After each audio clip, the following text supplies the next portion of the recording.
ও মা, আরে আমার সময় হয়ে গেছে, আমি তাড়াতাড়ি চলে যাই। আরে এটা কি পড়লো? আরে এটা তো রাজকুমারীর জাঙ্গা পড়ে গেছে। অভিশাপের কারণে আমি রাত্রে শুধু 1 ঘন্টা রাজকুমারী হতে পারি, বাকি সময় কাজের মেয়ে হয়ে থাকি। আরে দেখ তো, এটা তোমার জাঙ্গা নাকি? দেখি তো পড়ে, এটা আমার জায়গা নাকি? না, এটা আমার জায়গা না। দেখি দাও, আমি পড়ি।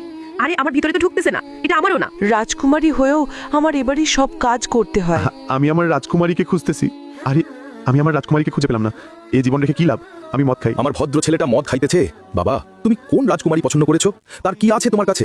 তার কি কোনো পরিচয় আছে? হ্যাঁ, ওর এই জাঙ্গাটা আছে আমার কাছে। আচ্ছা চলো বাবা, আমরা সবাই মিলে রাজকুমারীকে খুঁজি। তারপর আমি আমার বাবা মাকে নিয়ে ফুল এলাকা খুঁজতে থাকলাম রাজকুমারীকে। সবাইকে জাঙ্গা দেখাইলাম, সবাই বলে এই জাঙ্গা আমার না। কিন্তু হঠাৎ করে সেই রাজকুমারী একদিন আমার সামনে পড়ে যায়, আর তারপর একটা অদ্ভুত ঘটনা ঘটে। কিন্তু সেটা দেখার আগে যাদের কাছে আল্লাহর এই ছবিটা ভালো লাগে না তাদের কখনো ভালো হবে না, আর যাদের কাছে আল্লাহর এই ছবিটা ভালো লাগে এবং আল্লাহকে তুমি ভালোবাসো তারা অবশ্যই লাইক এবং সাবস্ক্রাইব করবে। আজকে দেখা যাবে কে কে আল্লাহকে ভালোবাসে।